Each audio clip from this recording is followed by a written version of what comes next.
आज हम पढ़ेंगे एल्किल हैलाइड एवं एरिल हैलाइड, एल्किल एवं एरिल हैलाइड बनाने की विधि। इनमें कई प्रकार से बनाए जाते हैं, उनमें से कुछ को हम पढ़ चुके हैं और कुछ को हम आज पढ़ेंगे। सबसे पहले हम बना रहे थे एल्किल अथवा एरिल हैलाइडों को, वो बना रहे थे एल्कोहलों से। किन से बना रहे थे? एल्कोहलों से। उसके बाद हम बना रहे हैं हाइड्रोकार्बनों से। किससे? हाइड्रोकार्बन से। उसके बाद हम बनाएंगे हैलोजन विनिमय से, हैलोजन विनिमय से। और उसके बाद हम बनाएंगे ESR से, इलेक्ट्रोफिलिक सब्स्टिट्यूशन रिएक्शन के द्वारा। और उसके बाद हम बनाएंगे BDC से, बेंजीन डाइएजोनियम क्लोराइड। देखो, एल्कोहलों से एल्किल हैलाइड हम बनाने की विधियों को पढ़ चुके। बेसिकली ये तीन विधि हैं, एल्कोहलों से, हाइड्रोकार्बन से और हैलोजन विनिमय से, जिसके द्वारा आपके यहाँ पे एल्किल हैलाइड बनेंगे। क्या बनेंगे? Alkyl halide. और एरिल हैलाइड बनते हैं इन दो विधियों के द्वारा, अर्थात ESR के द्वारा। ESR को बोलते हैं इलेक्ट्रोफिलिक सब्स्टिट्यूशन रिएक्शन, हिंदी में बोलते हैं इलेक्ट्रॉन स्नेही प्रतिस्थापन अभिक्रिया। BDC को बोलते हैं बेंजीन डाइएजोनियम क्लोराइड। इनके माध्यम से हम एरिल हैलाइड बनाएंगे। सबसे पहले देखो, एल्कोहलों से किस प्रकार से बनाए हैं, एक बार रिवीजन कर लेते हैं। एल्कोहल, तो एल्कोहलों से हम एल्किल हैलाइड निम्न प्रकार से बना सकते हैं। सबसे पहले हम हैलोजन अम्लों के साथ अभिक्रिया करवा सकते हैं, हैलोजन अम्लों के साथ अभिक्रिया से। एल्किल हैलाइड कैसे बनाएंगे? एल्कोहलों से, कि जब हम एल्कोहल की किसके साथ अभिक्रिया करवा दें? हैलोजन अम्लों के साथ, तो हमें क्या मिल जाएगा? Alkyl halide. दूसरा, यदि हम फास्फोरस के हैलाइडों के साथ अभिक्रिया करवा दें, किसके साथ? फास्फोरस के हैलाइडों के साथ। और फास्फोरस के दो हैलाइड होते हैं, एक होता है PX3 और एक होता है PX5। अर्थात अगर हम PX3 के साथ करवाएंगे तो भी हमें क्या मिल जाएगा? Alkyl halide. और PX5 के द्वारा के साथ करवाएंगे तो भी हमें क्या मिल जाएगा? Alkyl halide. दो विधि। तीसरी विधि थी थायोनिल क्लोराइड के साथ अभिक्रिया से, SOCl2, जिसको क्या बोलते हैं? Thionyl chloride. अर्थात हम थायोनिल क्लोराइड के द्वारा भी इनको बना सकते हैं, एल्किल हैलाइडों को।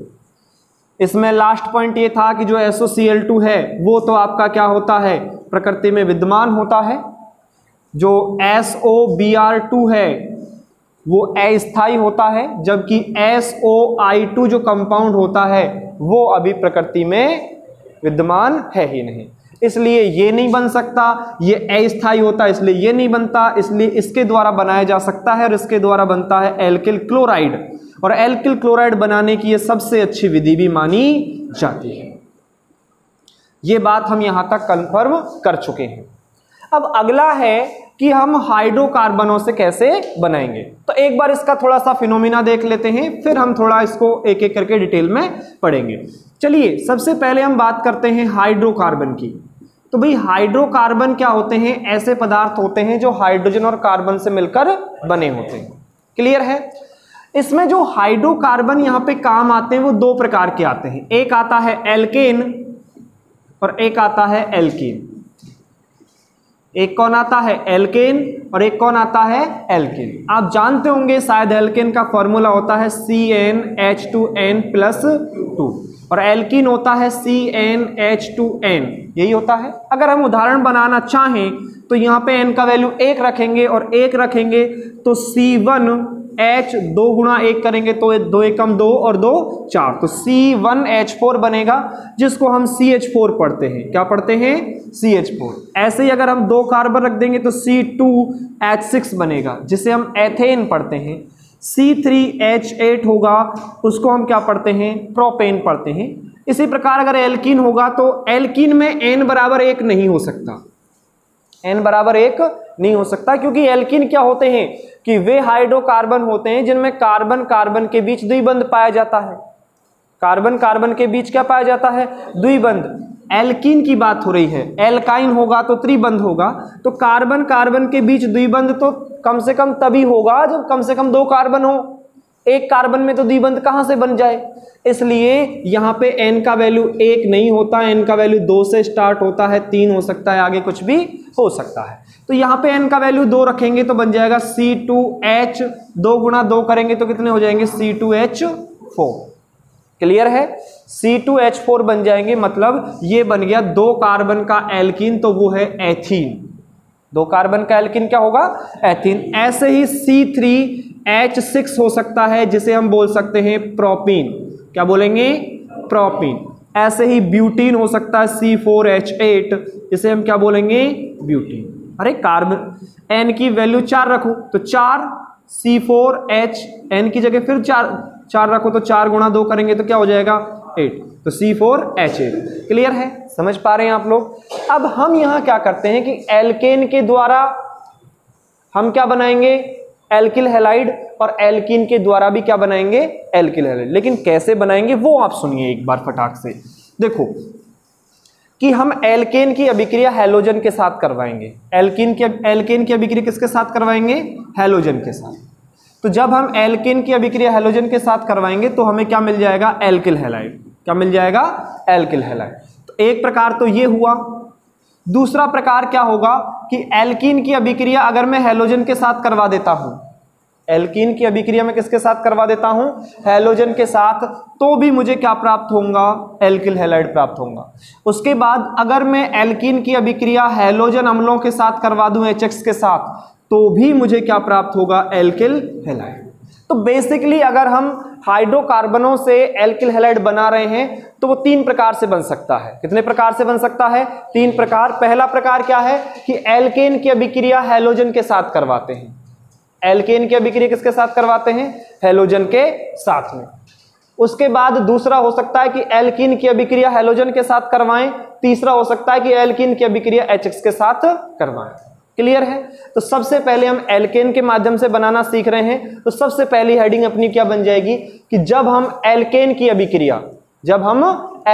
अभिक्रिया हैलोजन के साथ करवाते हैं तो हमें क्या प्राप्त होता है, एल्किल हैलाइड। तो पहली हेडिंग इस प्रकार से कितनी हेडिंग बन जाएंगी आपके पास, 3, और एक एक करके हम इनको सीखते हैं। मैं आपको नोट करवा दूंगा, स्वयं लिखवा दूंगा। तो हाइड्रोकार्बनों से बनाने की विधि में हम सबसे पहली विधि पढ़ रहे हैं, वो देखिए। सबसे पहले किसकी है, एल्केनो से। किससे, एल्केनो से। तो एल्केनो से कब बना सकते हैं, जब हम एल्केन की अभिक्रिया हैलोजन के साथ करवाने, हैलोजन के साथ अभिक्रिया से। किसके साथ अभिक्रिया से, हैलोजन के साथ अभिक्रिया से। ठीक, देखिए तो भाई अपने पास है क्या, एल्केन है। अपने पास क्या है, एल्केन। तो देखिए जब एल्केन की अभिक्रिया, जब किसकी अभिक्रिया, एल्केन की अभिक्रिया CnH2n+2 की अभिक्रिया हैलोजन के साथ, किसके साथ, हैलोजन के साथ प्रकाश की उपस्थिति में। किसकी उपस्थिति में, प्रकाश की उपस्थिति में। यहां ये अनिवार्य है, हमको यह अभिक्रिया कहां करवानी पड़ेगी, प्रकाश की उपस्थिति में। जहां पर क्या हो रहा हो, प्रकाश की उपस्थिति हो, तभी यह अभिक्रिया संपन्न होगी। अगर जहां पे प्रकाश नहीं है तो यह अभिक्रिया संपन्न नहीं होगी। कह सकते हैं कि इस अभिक्रिया को हम खुले में करवाते हैं। कहां करवाते हैं, खुले में। बंद कमरे में यह अभिक्रिया नहीं होती। बंद कमरे में क्या है, प्रकाश नहीं होता, और प्रकाश नहीं होगा तो यह अभिक्रिया भी संपन्न नहीं होगी। कभी कभी ऐसा होता है कि अभिक्रियाएं दे दी जाती है और यहाँ पे लिख देंगे अंधेरे कमरे में, तो क्या यह अभिक्रिया होगी, बिल्कुल नहीं होगी। वहां पे आपको लिखना पड़ेगा नो रिएक्शन। अब इसमें क्या होता है कि जब हम किसकी, एल्केन की अभिक्रिया हैलोजन के साथ करवाते हैं तो प्रतिस्थापन अभिक्रिया द्वारा, कौन सी अभिक्रिया द्वारा, प्रतिस्थापन अभिक्रिया द्वारा, प्रतिस्थापन अभिक्रिया द्वारा किसका निर्माण हो जाता है, एल्किल हैलाइड का निर्माण हो जाता है। किसका निर्माण हो जाता है, एल्किल हैलाइड। यहां से एक हाइड्रोजन निकल जाता है और एक हैलोजन आकर के जुड़ जाता है। तो कैसे बनता है, CnH2n+1, और कौन जुड़ गया, हैलोजन। ठीक है, और साथ में क्या निकल जाएगा, यहां पे देखिए, यहां से एक हैलोजन तो जुड़ गया, तो एक हैलोजन बचा, यहां से एक हाइड्रोजन निकला H, तो HX और बाहर यहां पे निकल जाएगा। चलिए, आपको ऐसा समझ में नहीं आ रहा है, एक एग्जांपल लेते हैं। जैसे मैंने लिया CH4, क्या लिया, CH4 मेथेन है। क्या है, मेथेन। इसकी अभिक्रिया मैंने क्लोरीन के साथ करवा दी। किसके साथ करवा दी, क्लोरीन के साथ, और प्रकाश की उपस्थिति में। किसकी उपस्थिति में? प्रकाश। H न्यू को क्या माना जाता है यहाँ पे? प्रकाश। ऐसे लिखेंगे प्रकाश की उपस्थिति को। यहाँ पे क्या होता है, एक हाइड्रोजन यहाँ से निकल जाता है, यहाँ से क्लोरीन आकर के यहाँ पे जुड़ जाता है और ये बन जाता है CH3Cl और साथ में कौन निकल जाता है? HCl। क्लियर है? ये अभिक्रिया होती है, लेकिन ये अभिक्रिया तभी होती है जब Cl क्या हो? कम मात्रा में हो। क्या हो? कम मात्रा में। अल्प मात्रा में अगर कौन है? क्लोरीन है, हैलोजन है, तो अभिक्रिया इस प्रकार से संपन्न होगी। यदि यहां पर हैलोजन जो यौगिक है उसकी मात्रा को बढ़ा दिया जाए, अर्थात किस में ले लिया जाए? आधिक्य में ले लिया जाए, तो ये अभिक्रिया में मोनो हैलोजन यौगिक बनेंगे, डाई, ट्राई, टेट्रा या पॉली हैलोजन यौगिकों का निर्माण होगा। वो आप एक बार समझेंगे। जैसे मैंने क्या ले लिया? CH4। क्या ले लिया? CH4। और इसकी अभिक्रिया मैंने किसके साथ करवा दी? क्लोरीन के साथ। और यहां पे क्लोरीन को मैंने ले लिया आधिक्य में। कैसे ले लिया भैया? आधिक्य में। आधिक्य का मतलब है अधिक मात्रा में ले लिया मैंने। जैसे ही मैं इसको अधिक मात्रा में लूंगा तो यहां पे क्या होगा कि अभिक्रिया में सबसे पहले ये प्रकाश की उपस्थिति में होगी अभिक्रिया, तो यहां पे एक हाइड्रोजन को हटाएगा। किसको हटाएगा? एक हाइड्रोजन को। तो -HX, यहां से HX नहीं, अब कौन रहा? Cl। तो यहां पे HCl बाहर निकल जाएगा और बचेगा क्या? CH3Cl। क्या बचा? CH3Cl, मतलब Cl आकर के जुड़ गया, एक हाइड्रोजन निकल गया। लेकिन हमने क्या कहा है कि अभिक्रिया में जो Cl2 है वो अधिक मात्रा में है। कैसे है? अधिक मात्रा में। तो यहां पे वापस से क्लोरीन अभिक्रिया कर लेता है, क्योंकि क्लोरीन क्या है? अधिक मात्रा में। तो ये दूसरे हाइड्रोजन को भी यहां से हटा देता है। कैसे कर लेता है? CH2 और Cl2, दो हाइड्रोजन यहां पे जुड़ जाते हैं, तो -HCl वापस से बाहर निकल जाएगा। देखो कैसे हो रहा है, जैसे ये कार्बन है, इससे हाइड्रोजन, हाइड्रोजन, हाइड्रोजन और हाइड्रोजन जुड़े हुए हैं। ठीक है, यहां पे मैंने क्लोरीन के साथ अभिक्रिया करवाई। क्लोरीन ऐसे है Cl, तो एक H और ये Cl, HCl मिल करके HCl बाहर निकल गया और ये क्लोरीन पहले आकर के यहां पे जुड़ गया। अब क्लोरीन क्या है? अधिक मात्रा में है, Cl2, तो दूसरा Cl2 अणु आ गया। एक Cl और एक H, वापस से HCl बाहर निकल गया। वापस से क्या निकल गया? HCl बाहर निकल गया और ये Cl आकर के कहां जुड़ गया? यहां पे जुड़ गया। समझ पा रहे हैं आप लोग? तो जैसे ही यहां पे Cl जुड़ा तो ये क्या बन गया? CH2Cl2, CH2Cl2। और अभी हम कह रहे हैं कि HCl क्या, सॉरी, Cl2 किस में है? आधिक्य में है, तो और अभिक्रिया हो जाएगी Cl2 के द्वारा, तो ये ऐसा बन जाएगा CHCl3। बनेगा कि नहीं बनेगा? यहां से एक HCl फिर बाहर निकल गया। अभी और एक हाइड्रोजन है और ये तब तक अभिक्रिया होती है जब तक इसमें हाइड्रोजन उपस्थित हैं। हाइड्रोजन खत्म तो ये अभिक्रिया भी वहीं पे रुक जाएगी। तो आगे ये बन जाएगा CCl4 और यहां पे कौन बाहर निकल गया? HCl। अब देखो यहां पे क्या हो रहा है, देखो इस अभिक्रिया में आप अगर देख पा रहे होंगे तो ये क्या है? मोनोहैलोजन यौगिक है। कैसा है? मोनोहैलोजन यौगिक, मतलब मोनो एल्किल हैलाइड है। ये डाई एल्किल हैलाइड हो गया, ये हो गया ट्राई एल्किल हैलाइड और ये क्या हो गया? Tetra alkyl halide. कहने का मतलब है कि यहाँ पे हैलोजन परमाणु एक है, यहाँ पे दो हैं, यहाँ पे कितने हैं? 3 हैं और यहाँ पे कितने हैं? 4। ये मोनोहैलोजन यौगिक हो गया, ये डाई हो गया, ये ट्राई हैलोजन यौगिक होगा और ये टेट्रा। इसका मतलब अभिक्रिया में मुझे इनके क्या मिल रहे हैं? मिश्रण मिल रहे हैं। अर्थात ये भी मिल रहा है, ये भी मिल रहा है उत्पाद में, और ये भी मिल रहा है और ये भी मिल रहा है। मतलब यहाँ पे उत्पादों का मिश्रण प्राप्त होता है। क्या प्राप्त होता है? उत्पादों का मिश्रण। और जिन अभिक्रियाओं में उत्पादों का मिश्रण प्राप्त होता है वह पदार्थ बनाने की अच्छी विधि नहीं मानी जाती। क्यों? क्योंकि ये मिश्रण प्राप्त हो रहा है, हमें चाहिए मेथिल क्लोराइड, तो मुझे इसको अलग करना पड़ेगा और अलग करने के लिए मुझे इसमें कोई ना कोई नए उपकरण की आवश्यकता होगी, तो मुझे खरीद कर लाना पड़ेगा। तो ये जो विधि हैं वो अधिक खर्चीली हो जाती हैं।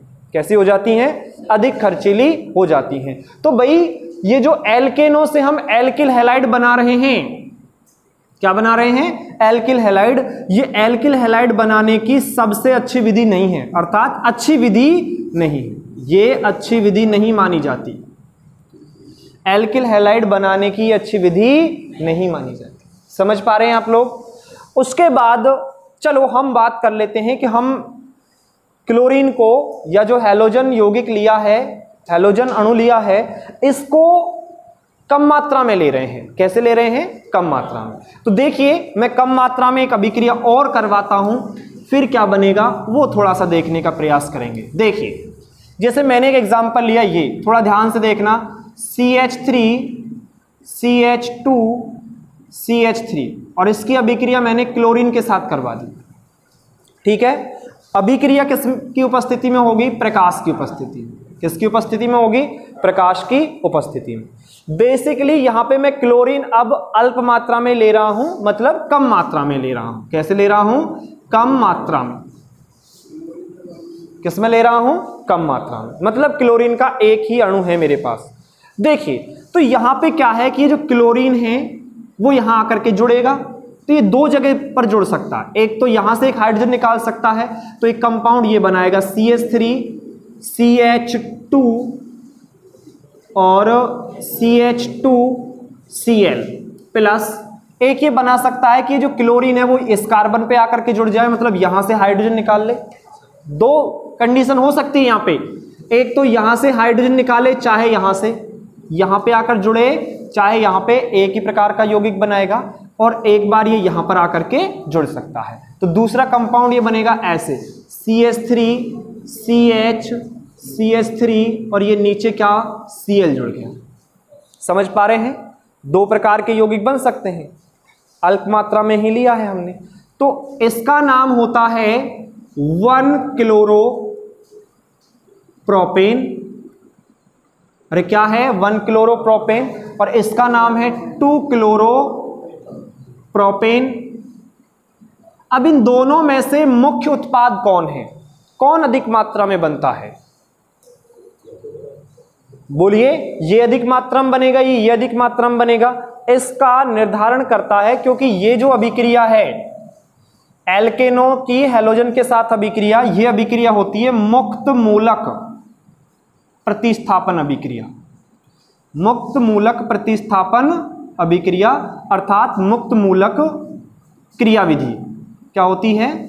मुक्त मूलक क्रियाविधि। समझेंगे इसको। अब यहां पे क्या होता है कि यहां से अगर ये बंध टूटे तो एक इलेक्ट्रॉन यहां और एक इलेक्ट्रॉन यहां, ये एक मुक्त मूलक बना, यहां से बंध टूटा तो एक इलेक्ट्रॉन यहां, एक इलेक्ट्रॉन यहां। तो यहां पर जो ये मुक्त मूलक बना है वो 2 डिग्री मुक्त मूलक बना है, और यहां पे जो मुक्त मूलक बना है वो 1 डिग्री मुक्त मूलक बना है। Free radical, 1 degree free radical और 2 डिग्री फ्री रेडिकल। जैसे हमने वहां पे पढ़ा था ना कार्ब धनायन, ऐसे ही मुक्त मूलक होते हैं, ऐसे ही कार्ब ऋणायन होते हैं। समझ पा रहे हैं? इसमें होता क्या है कि जो प्राथमिक मुक्त मूलक होते हैं उनका स्थायित्व कम होता है, द्वितीयक का उससे ज्यादा होता है, तृतीयक का सबसे ज्यादा होता है। तो यहां पे क्या है कि 3 डिग्री मुक्त मूलक जो होते हैं फ्री रेडिकल,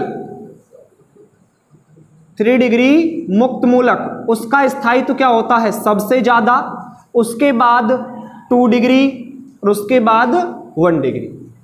क्लियर है? तो जितना अधिक डिग्री वाला मुक्त मूलक बनेगा उसका स्थायित्व भी उतना ही क्या होगा? अधिक होगा। उतना ही क्या होगा? अधिक। अर्थात यहां पर ऐसा देखा गया प्रयोगों में कि इसकी मात्रा बनती है 20%। कितनी परसेंट बनती है? 20%। और इसकी मात्रा बनती है 80%। इसकी मात्रा कितनी बनती है? 80%। तो ये हो गया मेजर प्रोडक्ट। क्या हो गया? मेजर। और ये हो गया माइनर, मतलब अल्प उत्पाद। और ये कौन हो गया? मुख्य उत्पाद। क्लियर है? तो मुख्य उत्पाद क्यों मान रहे हैं उसको? वो इसलिए मान रहे हैं क्योंकि 3 डिग्री या 2 डिग्री मुक्त मूलक क्या होते हैं? अधिक स्थायी होते हैं, तो उसका ही निर्माण होगा। तो यहां पे जो वो उत्पाद है वो अधिक मात्रा में बनेगा और ये कम मात्रा में बनेगा। एक एग्जाम्पल मैं आपसे पूछ रहा हूं, आप इसे समझाने का प्रयास कीजिए। जैसे ये लिखा हुआ है CH3 CH2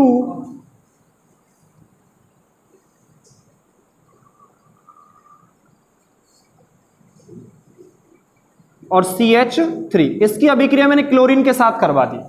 किसके साथ करवा दी? क्लोरीन के साथ। तो बताइए इसमें उत्पाद कितने बनेंगे? तो देखिए, एक उत्पाद तो यहां से हटाएंगे तो बन सकता है, अरे यहां से हटाएंगे तो बनेगा, वो क्या बनेगा? CH3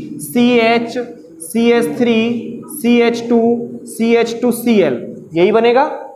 एक बार ऐसा हो सकता है कि यहां से हाइड्रोजन हट जाए तो उत्पाद बनेगा, और वो ये बनेगा CH3Cl और ये CH3। बात क्लियर है? एक बार यहां से हट जाए तो बनेगा, देखिए कैसे बनेगा, CH3C,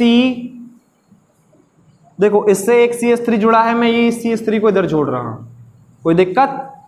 उसके बाद इससे Cl जोड़ दिया मैंने, ये जोड़ दिया Cl, और यहां पे ये जुड़ा है CH2 और CH3। और एक कहां से बन सकता है, यहां से हाइड्रोजन हटा दूं तो बन सकता है, या फिर यहां से हटा दूं।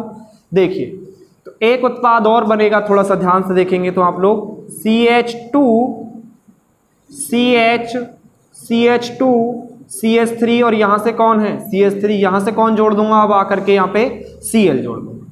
ये 4 उत्पाद बनेंगे। अब इनमें से मुख्य उत्पाद कौन होगा, इनमें से मुख्य उत्पाद कौन होगा उसको पहचानते हैं। तो देखिए यहां पर अगर हम क्लोरीन जिस कार्बन से जुड़ा है उसका प्रकार देखें तो ये कौन सा है, 1 डिग्री है।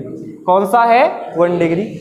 यहां पर क्लोरीन जिससे जुड़ा है उस कार्बन को अगर देखें तो वो कौन है, 3 डिग्री। यहां पर क्लोरीन जिस कार्बन से जुड़ा है वो कौन है, 2 डिग्री, और यहां पे जुड़ा है वो क्या है, 1 डिग्री। ठीक है, तो मैं आपको बता देता हूं कि सबसे ज्यादा जो मात्रा बनेगी इसमें उत्पाद की वो बनेगी ये। कौन बनेगी, ये 3 डिग्री वाला सबसे ज्यादा बनेगा, उसके बाद 2 डिग्री वाला बनेगा, और उसके बाद ये दोनों की मात्रा समान मात्रा में बनेगी। समझ पा रहे हैं आप लोग? कुछ बैठा? ये जो चीजें हैं ये बेसिक में पढ़ाई जाती हैं, और ये अपन 11th क्लास की बातें होती है कि 3 डिग्री मुक्त मूलक अधिक स्थायी होता है तो उसकी जो मात्रा है वो अधिक मात्रा में बनेगा। तो ये बात यहां तक क्लियर है आप लोगों को? तो इसे नोट कीजिए। चलो मैं लिखवाता हूं, ठीक है। देखिए दूसरी बनाने की जो विधि थी हाइड्रोकार्बनों से वो है एल्कीनों से। किन से बनाएंगे, एल्कीनों से। और एल्कीनों से हम एल्किल हैलाइडों को 2 प्रकार से बना सकते हैं। कितने प्रकार से बना सकते हैं, 2 प्रकार। पहला क्या है, पहला हम अगर एल्कीन की अभिक्रिया हैलोजन के साथ करवाएं, किसके साथ करवाएं, हैलोजन के साथ। और दूसरा देखो क्या है, पहला है कि एल्कीन पर हैलोजन के योग से, किससे, एल्कीन पर हैलोजन के योग से। और दूसरा है एल्कीन पर HX के योग से, HX के योग से। अब देखो आपको यहां पे 2 वर्ड दिखाई दे रहे होंगे, योग से। योग से का मतलब है कि यहां पे अभिक्रिया में योग होगा। क्या होगा, योगात्मक अभिक्रियाएं होंगी। योगात्मक अभिक्रियाएं कैसी होती हैं, ऐसी अभिक्रियाएं होती हैं जिनमें अगर हम किसी पदार्थ को मिलाते हैं तो वो पूर्णतः वो पदार्थ उसमें जुड़ जाता है। उसमें क्या हो जाता है, जुड़ जाता है।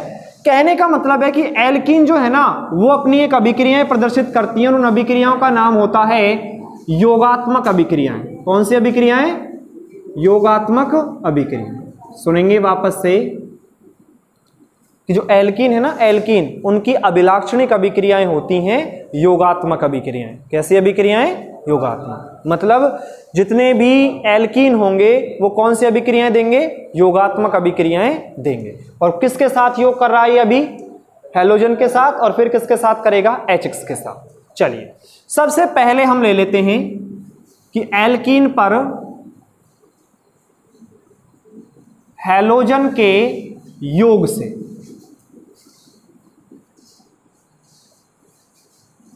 देखिए मैं यहां पे आपको सबसे पहले एल्कीन के बारे में थोड़ी सी इंफॉर्मेशन दे देता हूं। देखो एल्कीन 2 प्रकार की होती हैं। एल्कीन कितने प्रकार की होती हैं, 2 प्रकार की। एक होता है सम्मित और एक होता है असम्मित। एल्कीन कितने प्रकार की होती हैं, 2 प्रकार की। एक होती है सम्मित एल्कीन, सम्मित, और एक क्या होता है, असम्मित एल्कीन। जो सम्मित एल्कीन है वो क्या होता है कि ऐसी एल्कीन जिसमें द्विबंधित कार्बनों से, जिनमें द्विबंधित कार्बनों से समान प्रकार के समूह जुड़े हों। इधर जितने भी समूह जुड़े होंगे वो सारे क्या होंगे, समान होंगे, तो उसे हम क्या, कौन सी एल्कीन कहेंगे, सममित एल्कीन। और जिसमें द्विबंधित कार्बन से जुड़ने वाले जो समूह हैं वो क्या हों, अलग अलग, क्या हों, अलग अलग हों, तो उसे हम क्या कहेंगे, असम्मित। और जिनमें जुड़ने वाले समूह क्या हों, समान हों, तो वो क्या होंगी, आपकी सम्मित एल्कीन। वापस सुनिए, जैसे मैंने यहाँ पे H जोड़ दिया, यहाँ पर H जोड़ दिया, यहाँ पर H जोड़ दिया, यहाँ पर H जोड़ दिया, तो ये सभी समूह क्या हैं, समान है। मतलब इधर वाले कार्बन पर भी वही समूह है और इधर वाले कार्बन पर भी वही समूह है, तो ये कैसी एल्कीन हुई, एक सम्मित एल्कीन। इधर देखो, अगर यहाँ पे मैं जोड़ देता हूँ CH3, क्या जोड़ देता हूँ, CH3, और यहाँ पर भी मैं क्या जोड़ देता हूँ, CH3, तो इधर वाले कार्बन से भी CH3H जुड़ा हुआ है, इधर से भी CH3H जुड़ा है, मतलब दोनों तरफ क्या है, समान समूह है। इसका मतलब ये भी कौन सी एल्कीन है, सम्मित एल्कीन है। कैसी एल्कीन है, सम्मित। मैं अगर ऐसा कर देता हूं कि H H H और यहां पर कौन जुड़ा है, CH3, तो ये क्या हो गई, असम्मित एल्कीन हो गई। कैसी एल्कीन हो गई, असम्मित। समझ पा रहे हैं आप लोग। अगर मैं यहां पर भी CH3 जोड़ देता हूं तो ये सम्मित हुई या असम्मित, ये भी असम्मित है, क्योंकि इधर वाले कार्बन पर तो दो दो मैथिल है, इधर कौन है, हाइड्रोजन हाइड्रोजन है। अगर मैं यहां पर CH3 जोड़ देता हूं और यहां पर भी क्या जोड़ देता हूं, CH3, तो बताइए ये सम्मित हुई या असम्मित, सम्मित हुई। कहने का मतलब ये है कि द्विबंधित कार्बन जो है ना, उन पर अगर दोनों तरफ समान समान समूह जुड़े हैं तो वो सम्मित है, और अगर अलग अलग जुड़े हैं तो क्या है, असम्मित है। चलिए सबसे पहले एक एग्जांपल के माध्यम से यहां स्टार्ट करते हैं। देखिए ये बड़ा इंपॉर्टेंट है, थोड़ा सा ध्यान से, कि एक एथीन कंपाउंड होता है। क्या होता है, ethene, CH2 double bond CH2, कौन है, एथीन। मैं किसके साथ अभिक्रिया करवा रहा हूं, हैलोजन के साथ। मैंने करवा दी ब्रोमीन के साथ, यहां पे अभिक्रिया किसके साथ करवा दी, ब्रोमीन के साथ। और ये अभिक्रिया करवा रहा हूं मैं CCl4 की उपस्थिति में।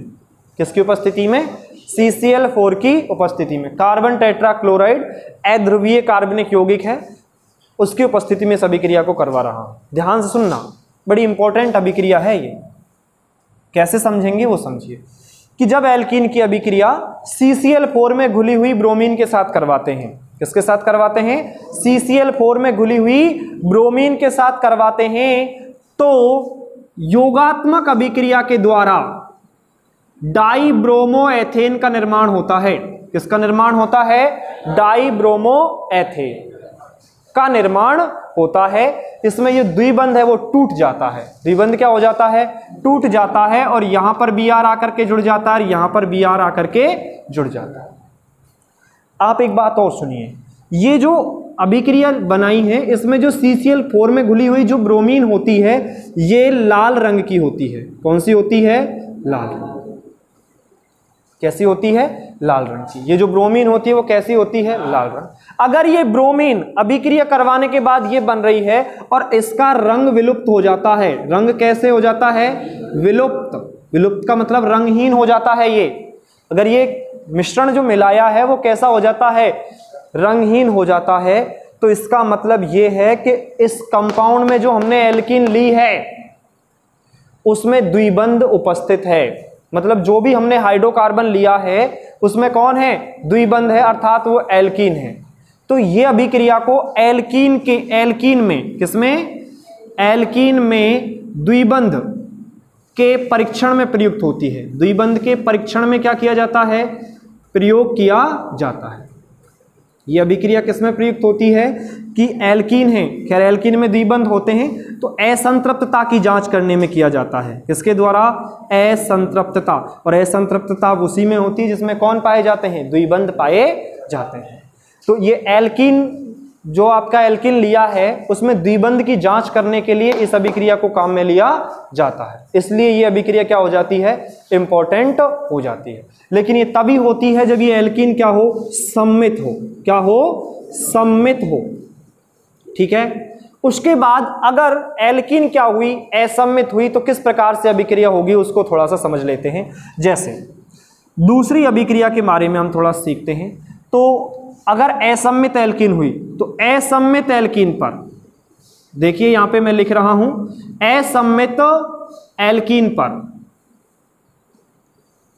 X2 का योग, किसका योग, X2 का योग। तो क्या करते हैं कि जब असम्मित एल्कीन पर, जब असम्मित एल्कीन की हैलोजन के साथ अभिक्रिया प्रकाश की उपस्थिति में, किसकी उपस्थिति में, प्रकाश की उपस्थिति में उच्च ताप पर कराई जाती है तो योगात्मक अभिक्रिया न होकर विलोपन प्रतिस्थापन अभिक्रिया हो जाती है। कौन सी अभिक्रिया हो जाती है, प्रतिस्थापन अभिक्रिया हो जाती है। यह बात आपको यहां पे स्टार डाल करके लिखनी पड़ेगी। तो क्या लिखेंगे कि जब असम्मित एल्कीन, वापस से सुनेंगे, जब असम्मित एल्कीन पर या असम्मित एल्कीन की अभिक्रिया हैलोजन के साथ, हैलोजन के साथ उच्च ताप व प्रकाश की उपस्थिति में, उच्च ताप व प्रकाश की उपस्थिति में कराई जाती है, उपस्थिति में कराई जाती है तो अभिक्रिया योगात्मक न होकर, तो अभिक्रिया क्या न होकर, योगात्मक न होकर प्रतिस्थापन अभिक्रिया हो जाती है।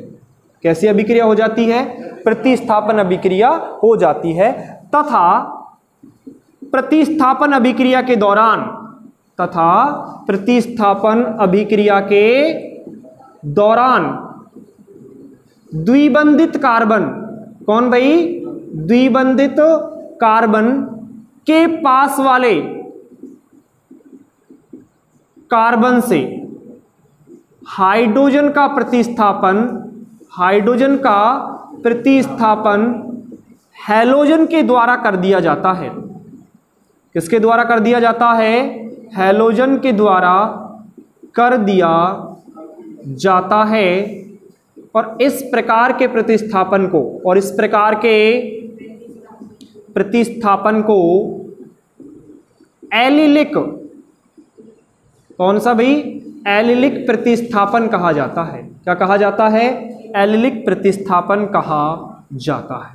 देखो ये तो हमने ऐसे लिख दिया है, आप इसको थोड़ा सा एग्जाम्पल के माध्यम से समझेंगे तो आपको बहुत अच्छे से ये चीजें समझ में आएंगी। मैं यहां पे कोई क्या ले रहा हूं, असम्मित एल्कीन ले रहा हूं। जैसे मैंने ये ले लिया CH3CH double bond CH2, असम्मित alkene है, बात क्लियर है। ये क्या है, असम्मित एल्कीन। और ये असम्मित एल्कीन के रूप में कौन है, ये 1 2 3 कार्बन की एल्कीन है तो ये प्रोपीन है। क्या है, प्रोपीन। क्लियर है। इसकी अभिक्रिया मैंने करवा दी हैलोजन के साथ। किसके साथ करवा दी, हैलोजन मतलब क्लोरीन के साथ करवा दी। और ये अभिक्रिया कैसे होगी, ध्यान से देखो, उच्च ताप पर होगी और प्रकाश की उपस्थिति में। उच्च ताप को हम लिख सकते हैं हाई टेम्परेचर, HT लिख सकते हैं, हाई टेम्परेचर। और प्रकाश की उपस्थिति को क्या लिख सकते हैं, Hν की उपस्थिति में करवाते हैं। तो ये होनी तो चाहिए योगात्मक, लेकिन योगात्मक नहीं होकर के क्या हो जाती है, प्रतिस्थापन अभिक्रिया हो जाती है। और प्रतिस्थापन भी कहां पे होता है, द्विबंधित कार्बन, ये द्विबंधित कार्बन है, इसके पास वाले कार्बन, इसके पास वाले कार्बन से हाइड्रोजन का प्रतिस्थापन हो जाता है, हैलोजन वहां आकर के कौन हो जाता है, जुड़ जाता है और उत्पाद बनता है ऐसा CH2 double bond CH2, sorry CH2 double bond CH single bond CH2 और यहां से कौन जुड़ जाता है, Cl, और HCl यहां पे बाहर निकल जाता है। मतलब मुख्य उत्पाद ये बनेगा, मुख्य उत्पाद क्या बनेगा, ये कंपाउंड बनेगा। समझ पा रहे हैं आप लोग। जैसे मैं एक अभिक्रिया और ले रहा हूं, इधर देखते हैं, असम्मित एल्कीन पर योग, ये वहां लिख देना, एक एग्जाम्पल यहाँ पे बन जाएगा। जैसे एक अभिक्रिया ये है, दूसरा एग्जाम्पल यहाँ पे देखो, ये एक एग्जाम्पल है, ध्यान से देख पाएंगे आप लोग। यहाँ पे NO2 जुड़ा हुआ है, यहाँ पे CH2 जुड़ा हुआ है और यहाँ पे क्या जुड़ा हुआ है, CH3। ठीक है, इसकी अभिक्रिया मैं करवा रहा हूं ब्रोमीन के साथ। किसके साथ करवा रहा हूं, ब्रोमीन के साथ, और उच्च ताप है और प्रकाश की क्या है, उपस्थिति। ठीक है, अब आपसे मैं जानना चाहता हूं कि इसमें अभिक्रिया में ब्रोमीन कहां जाकर के जुड़ेगा, बताइए, बोलिए, कैसे अभिक्रिया होगी। सबसे पहले तो हमें इस कंपाउंड में डबल बॉन्ड ढूंढना है। क्या ढूंढना है, डबल बॉन्ड। तो देखो डबल बॉन्ड यहां पर है, तो डबल बॉन्ड के पास वाला कार्बन, डबल बॉन्ड के पास वाला कार्बन, ये रहा कार्बन, इस पर तो हाइड्रोजन ही नहीं है तो नहीं जुड़ेगा। यहां डबल बॉन्ड के पास वाले कार्बन, इसके पास भी हाइड्रोजन नहीं है, इसमें भी नहीं जुड़ेगा। डबल बॉन्ड के पास वाले कार्बन यहां पे, लेकिन हाइड्रोजन तो है लेकिन डबल बॉन्ड भी है, यहां भी नहीं जुड़ेगा। तो डबल बॉन्ड के पास वाला कार्बन तो ये हुआ, यही हुआ कि नहीं हुआ। तो यहां से हाइड्रोजन हटेगा और यहां पर कौन आकर के जुड़ जाएगा, ब्रोमीन। तो उत्पाद बन जाएगा कुछ इस प्रकार से। खैर ये डबल बॉन्ड तो हम कहीं भी लगा सकते हैं, लेकिन हम ऐसा ही लगाएंगे जैसे आपके पहले उत्पाद में लिखा हुआ है। तो ये पास वाला कार्बन ये हुआ, इस पर 2 हाइड्रोजन थे तो एक हाइड्रोजन यहां से क्या हो गया, प्रतिस्थापित, और यहां पे कौन जुड़ गया, Br, और यहां आगे कौन लिखा हुआ है, CH3, और साथ में एक हाइड्रोजन यहां से निकला, Br में 2 Br हैं, एक Br लेकर के HBr यहां से बाहर निकल गया। तो आपको उत्पाद ये बना के आना है। उत्पाद क्या बना के आना है, ये। मैं आपसे जानना चाहता हूं कि इसका नाम क्या होगा, IUPAC। सबसे लंबी कार्बन श्रृंखला कितने कार्बन की बनेगी, 2 कार्बन की, एक और एक 2। ये ब्रोमो है और ये फेनिल है, तो ब्रोमो पहले आएगा, फेनिल पहले आएगा, ब्रोमो। तो हो जाएगा 1 ब्रोमो 1 फेनिल, और 2 कार्बन का एल्केन है तो एथेन। लेकिन भाई बिल्कुल ठीक है, यही आपका क्या बनेगा, समझ पा रहे हैं आप लोग। इसका नाम क्या होगा, सबसे लंबी कार्बन श्रृंखला। इसका नाम जो बताएगा हमें बड़ी खुशी होगी, बोलिए इसका नाम क्या है। अंकन इधर से करें या इधर से करें, इधर से, फिर तो सही बता दोगे आप। 1 2 3, इसका नाम हो जाएगा 3 क्लोरो, और 3 कार्बन है तो क्या आ जाएगा, प्रोप। 1 और 2 के बीच में है तो 1 इन। भाई अंकन इधर से क्यों नहीं हुआ, क्योंकि द्विबंध को कम से कम अंक मिलना चाहिए, प्रतिस्थापित की वरीयता तो द्विबंध से कम होती है। ठीक है, तो ये बात है, आप इसको नोट करेंगे फिर अपन इसको पढ़ेंगे। यहां पे इतना ही कंप्लीट है, देख लीजिए। अगली अभिक्रिया पढ़ते हैं अपन। अगली अभिक्रिया है एल्कीन पर HX के योग से। तो देखिए सभी विद्यार्थी, देखो एल्कीन होती है कुछ इस प्रकार से, C double bond O, C double bond C, यही होती है एल्कीन। इस पर हम किसका योग करवा रहे हैं, HX का। किसका योग करवा रहे हैं, HX का। तो क्या होगा, योगात्मक अभिक्रिया में क्या होता है कि डबल बॉन्ड टूटता है और एक परमाणु इधर जुड़ता है और एक परमाणु इधर जुड़ता है। तो यहां पे आगे क्या होगा, ये बंध टूटेगा तो ये बनेगा बैलेंसी फ्री। 2 बंध थे, एक बंध टूट गया, तो इस प्रकार से कंडीशन क्रिएट होगी कि नहीं होगी, बंध टूटेगा और ये आकर के यहाँ पे जुड़ जाएगा। इसीलिए इस अभिक्रिया को कौन सी अभिक्रिया बोलते हैं, योगात्मक अभिक्रिया। तो H यहां जुड़ गया और X आकर के यहां जुड़ गया। ठीक है, बात क्लियर है। सामान्यतः एक अभिक्रिया इस प्रकार से होती है, इसे बोलते हैं योगात्मक अभिक्रिया, एडिशन रिएक्शन। क्या बोलते हैं, एडिशन रिएक्शन।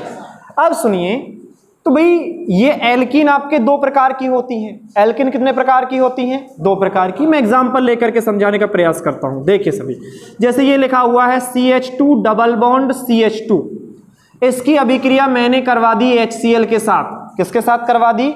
HCl के साथ। योग होगा यहाँ पे, और योग होने के बाद H आकर के यहां जुड़ जाएगा और Cl आकर के यहां जुड़ जाएगा। तो ऐसे बनेगा CH2, पहले तो था, एक हाइड्रोजन आ गया तो ये बन गया CH3। क्या हो गया? CH3। उसके बाद डबल बॉन्ड था, टूट गया, और कौन आ गया यहाँ पे? CH2, और इससे कौन जुड़ गया? Cl। तो एल्किल क्लोराइड बना कि नहीं बना? एल्किल हैलाइड बनाने की विधि होगी कि नहीं होगी? ठीक है, ये बन गया आपके एल्किल हैलाइड। क्या बन गए? Alkyl halide. किससे बनाए हैं आपने ये? एल्कीन से। किससे बनाए हैं? एल्कीन से। ये एल्कीन मैंने कैसी ली है? सममित। तो सममित एल्कीन जो है उस पर आपने HCl का योग करवाया है, तो इसमें हाइड्रोजन को आपने कहीं भी जोड़ दिया, Cl को कहीं भी जोड़ दिया, आपका क्या बन गया? उत्पाद बन गया। लेकिन अगर आप इसी के स्थान पे इस प्रकार का कंपाउंड लेते हैं, ये क्या है? असम्मित एल्कीन है। क्या है? असम्मित एल्कीन। बात क्लियर है यहां तक? और असम्मित एल्कीन पर अगर मैं HCl का या HX का योग करवाता हूं तो अब क्या होगा? कैसे जोड़ेंगे भाई इसको? भाई हाइड्रोजन कहां जुड़ेगा? Cl कहां जुड़ेगा? तो देखो, ऐसा हो सकता है कि एक बार हाइड्रोजन यहां जुड़ जाए और एक बार Cl यहां जुड़ जाए, एक बार यहां भी जुड़ सकता है। तो इसको जोड़ने के लिए मार्कोनिकॉफ ने एक नियम दिया था। इसको जोड़ने के लिए मार्कोनिकॉफ ने क्या दिया था? नियम दिया था। उस नियम के अनुसार क्या होता है, ध्यान सुनिए। देखो, जो सममित एल्कीन है उस पर HX का योग आप कैसे भी करवा सकते हो, कहीं पर हाइड्रोजन जोड़ दो, कहीं पर Cl जोड़ दो, कोई फर्क नहीं पड़ेगा। लेकिन अगर असम्मित एल्कीन पर आप HX का योग करवा रहे हो तो फर्क पड़ेगा। और उस चीज को समझाने के लिए मार्कोनिकॉफ नामक एक वैज्ञानिक थे। मार्कोनिकॉफ कौन थे? मार्कोनिकॉफ। और उन्होंने एक नियम दिया था। उन्होंने क्या दिया था? नियम दिया था। तो उसे हम कहते हैं मार्कोनिकॉफ नियम। इस नियम के अनुसार क्या होता है वो सुनिए कि ये आपका क्या है? HX है, और HX अगर आप देख पा रहे हो तो कुछ ऐसे लिखा जाता है। HX में हैलोजन की विद्युत ऋणता ज्यादा होती है तो इसके ऊपर नेगेटिव चार्ज होता है, और इसके ऊपर कौन सा चार्ज होता है? Positive charge. होता है कि नहीं होता? अब इस अणु को बोलते हैं ध्रुवीय अणु। ये क्या बन गया है? ध्रुवीय अणु। यहां HX हो सकता है, H2O हो सकता है, NH3 हो सकता है, सारे ध्रुवीय अणु आ सकते हैं। तो ध्रुवीय अणुओं की एल्कीन पर या असम्मित एल्कीन पर जो योगात्मक अभिक्रिया है उसके लिए मार्कोनिकॉफ ने एक नियम दिया था। और इस नियम के अनुसार क्या होता है? इस नियम के अनुसार असम्मित एल्कीन पर, असम्मित एल्कीन पर ध्रुवीय अणु का योग, ध्रुवीय अणु कोष्टक में क्या लिख सकते हैं? HX लिख सकते हैं। HX का योग इस प्रकार होता है कि ध्रुवीय अणु का, कौन से अणु का? ध्रुवीय अणु का ऋणावेशित भाग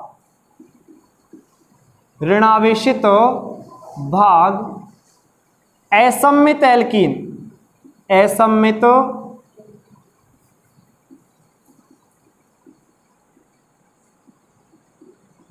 एल्कीन के उस द्विआबंधित कार्बन से जुड़ता है जहां हाइड्रोजन की संख्या कम होती है।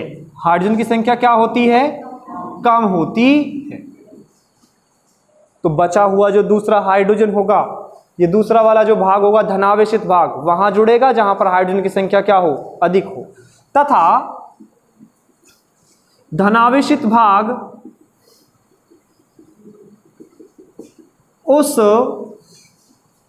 द्विआबंधित कार्बन से जुड़ता है जहां हाइड्रोजन की संख्या क्या हो, अधिक हो, अधिक। ठीक है, चलिए अब यहां पे सीखने का प्रयास करते हैं कि यहां क्या हो रहा है कि ये असममित एल्कीन है और ये आपका कैसा अणु है, ध्रुवीय अणु है। कैसा अणु है, ध्रुवीय। इस ध्रुवीय अणु में Cl नेगेटिव होगा और ये क्या होगा, पॉजिटिव। तो अब ये जो योग होगा वो योग होगा मार्कोनिकॉफ नियम के अनुसार, मार्कोनिकॉफ नियम के अनुसार होगा, नियम के अनुसार। कैसे होगा भैया, मार्कोनिकॉफ नियम के अनुसार योग होगा। और इसके अंतर्गत क्या होता है कि जो ऋणावेशित भाग है, कौन सा भाग है, ऋणावेशित भाग है, वो उस द्विआबंधित कार्बन पर जुड़ता है जहां पर हाइड्रोजन की संख्या कम होती है। तो देखो द्विआबंधित कार्बन एक तो ये है और एक ये है। इन दोनों में बताइए कि हाइड्रोजन की संख्या यहां कम है कि यहां कम है, यहां पर। तो ऋणावेशित भाग आकर के जुड़ेगा यहां पर, ठीक है। और धनावेशित भाग वहां जुड़ेगा जहां पर हाइड्रोजन की संख्या क्या है, अधिक है। इस प्रकार से यहां पे बन जाएगा उत्पाद ऐसे, CH3CH और CH से कौन जुड़ गया, Cl। तो यहां जुड़ जाएगा Cl, यहां CH2 पहले से था, एक हाइड्रोजन और आ गया तो ये क्या हो जाएगा, CH3। तो इस प्रकार से योग होगा और ये जो बना है एल्किल क्लोराइड, ये ही हमारा क्या होगा, मुख्य उत्पाद होगा। क्या होगा, मुख्य उत्पाद। समझ पा रहे हैं आप लोग, क्लियर है। चलिए यहां पर हम एक एग्जांपल और सीखते हैं, जैसे ये लिखा हुआ है CH3 डबल बॉन्ड CH2, ये है। मैं यहां पर योग करवा रहा हूं HBr का। किसका योग करवा रहा हूं, HBr का। और आपको यहां पे मार्कोनिकॉफ नियम लगाना है, मार्कोनिकॉफ नियम लगाना है। तो कैसे उत्पाद बनाओगे आप, क्या उत्पाद बनाओगे, हाइड्रोजन को कहां जोड़ोगे, यहां पर जोड़ोगे या यहां पर, इधर। क्यों जोड़ोगे, क्योंकि यहां पर हाइड्रोजन की संख्या क्या है, ज्यादा है, और ऋणावेशित भाग वहां जुड़ता है जहां पर हाइड्रोजन की संख्या कम है। तो ये बन जाएगा कुछ ऐसे, CH3C, इस कार्बन से कौन जुड़ा हुआ है, CH3, और इससे किसको जोड़ देंगे हम, Br को। तो मैंने ये जोड़ दिया Br, उसके बाद डबल बॉन्ड टूट ही जाएगा, उसके बाद कौन बचा, CH2, और CH2 के पास कौन आ जाएगा, एक हाइड्रोजन, तो ये क्या हो जाएगा, CH3।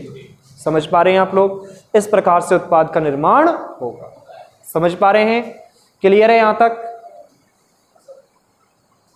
कोई दिक्कत। तो ये है कौन, मार्कोनिकॉफ नियम। इस अभिक्रिया में एक नोट पॉइंट ये आता है, ये बड़ा ध्यान से सुनना, एक नोट है, और नोट क्या है कि यदि असममित एल्कीन पर, ध्यान सुनना, यदि किस पर, असममित एल्कीन पर किसका योग करवा रहे हैं, HBr का योग करवा रहे हैं। किसका योग करवा रहे हैं, HBr। फिक्स है किसका योग करवाएंगे, HBr का। और उसका जो योग करवाते हैं, किसका योग करवाते हैं, HBr का योग करवाते हैं, ये करवा दें पेरोक्साइड की उपस्थिति में। किसकी उपस्थिति में, पेरोक्साइड की उपस्थिति में। अगर यहां पे कौन लिखा हुआ है, पेरोक्साइड लिखा हुआ है, अर्थात ROOR लिखा हुआ है, तो ये अभिक्रिया मार्कोनिकॉफ नियम के अनुसार न होकर के विपरीत मार्कोनिकॉफ नियम के अनुसार होती है। विपरीत मार्कोनिकॉफ नियम के अनुसार होती है। किसके अनुसार हो जाएगी, विपरीत मार्कोनिकॉफ नियम के अनुसार। अर्थात मार्कोनिकॉफ नियम उल्टा हो जाएगा। ऋणावेशित भाग पहले कहां जुड़ रहा था, जहां पर हाइड्रोजन संख्या कम है। अब क्या हो जाएगा, ऋणावेशित भाग वहां जुड़ेगा जहां पर हाइड्रोजन की संख्या अधिक है। मतलब अगर यह अभिक्रिया है और इसके आधार पर मैं एग्जाम्पल बना रहा हूं, तो देखिए ध्यान से, असममित एल्कीन लिख दिया मैंने, ये CH3CH डबल बॉन्ड CH2, और इसकी अभिक्रिया मैंने किसके साथ करवा दी, HBr के साथ। फिक्स है भैया, HBr के अलावा कभी भी यहां पे HCl नहीं हो सकता, कभी भी यहां पे HI नहीं हो सकता। क्या ही होगा, केवल HBr ही होगा, और साथ में तीर के निशान के ऊपर पेरोक्साइड लिखा हुआ होगा। क्या लिखा होगा, पेरोक्साइड। ROOR को क्या बोलते हैं? परऑक्साइड। तो ये अभिक्रिया होगी विपरीत मार्कोनिकॉफ नियम के अनुसार, अर्थात ऋणावेशित भाग वहां जुड़ेगा जहां पर हाइड्रोजन की संख्या अधिक है और धनावेशित भाग वहां जुड़ेगा जहां पर हाइड्रोजन की संख्या कम है, और उत्पाद बन जाएगा आपका ये CH3CH H और CH2Br। समझ पा रहे हैं आप लोग? तो इसका नाम क्या हो जाएगा? इस H को यहीं जोड़ देता हूं, ये हो गया 1 ब्रोमो प्रोपेन, और यहां पर उत्पाद क्या बना है मार्कोनिकॉफ नियम के अनुसार? 2 क्लोरो प्रोपेन। इसका नाम क्या है? टी ब्यूटिल ब्रोमाइड, या फिर 3 कार्बन की लंबी कार्बन श्रृंखला 1 2 3, तो 2 ब्रोमो 2 मेथिल और 3 कार्बन का एल्केन है तो प्रोपेन। समझ पा रहे हैं आप लोग? ये देखो, ध्यान से देखेंगे तो ये एल्किल हैलाइड बने हैं, ये R समूह मान लेते हैं, और ये कौन बन गया? Cl, alkyl chloride. यहां पर ये भी क्या बन गया? Alkyl chloride. तो एल्किल क्लोराइड अर्थात एल्किल हैलाइड बनाने की विधि तो पढ़ रहे हैं हम, तो ये वही बन रही हैं। इतना सारा लिखना नहीं होता, अपने को डायरेक्ट रिएक्शन आएगी, आपको वो रिएक्शन क्या करनी पड़ेगी? पूरी करनी पड़ेगी। उनके एग्जाम्पल हम अगली क्लास में करवा देंगे।